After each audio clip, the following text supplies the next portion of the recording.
Ravneet. I'm a GMAT instructor with the Princeton Review. This is a video on GMAT testing details, some of the logistics around the test. So first of all, signing up for the test if you haven't done it already. Sometimes people took the SAT in high school and they think the GMAT worked the same way, where it's only on certain dates, but that's not the case. The GMAT is offered most days of the week, multiple times a day, and there's test centers all over the country, so there could be several that are really convenient for you.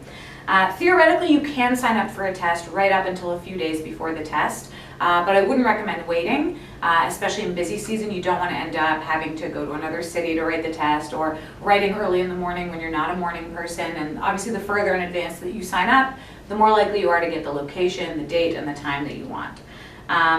When you leave on test day, you will leave knowing your quantitative score, your verbal score, and your integrated reasoning scores. There's no weight or surprise there. They are given to you in your unofficial score at the end of the test. The official score that has your essays and your percentile ranks that compare you to everybody else, those take a few weeks, and you and the schools will have access to them a few weeks later.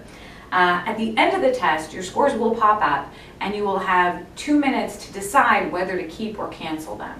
And again, this is for math, verbal, and integrated reasoning. If you do nothing for that 2-minute period and you wait out the clock, the test will, the default is that it will cancel your scores. So don't just wait out the clock. And what I would strongly recommend is going in with target scores so that you know what you're shooting for, and you know anything above this score I'm going to keep, anything below that score I'm going to cancel. If you do accidentally let the clock run out or accidentally cancel, you can reinstate your scores within 60 days for a $100 US fee. And if you do cancel a test, schools will not see that. They will have no knowledge of it. It doesn't appear on your score reports for future tests. It's like it never happened. So that takes some of the pressure off if you go in and you're not feeling well, or you had a rough week and you don't do as well as you've been doing on your practice tests. Then the scores never need to be seen by anybody else but you. If you do end up deciding to rewrite the test, you have to wait 16 days to do it.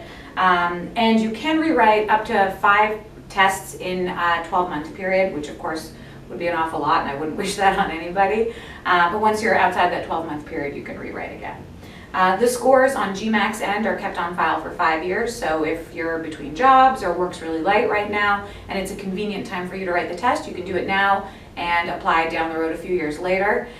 Some schools will take a test up to 5 years old. Some schools might only take one that's up to 2 years old. So if there's schools you're considering, it's a worthwhile question to ask. The test costs $250 US. If you need to reschedule or make a change to your test date, anytime before the week leading up to your test, that's a $50 fee.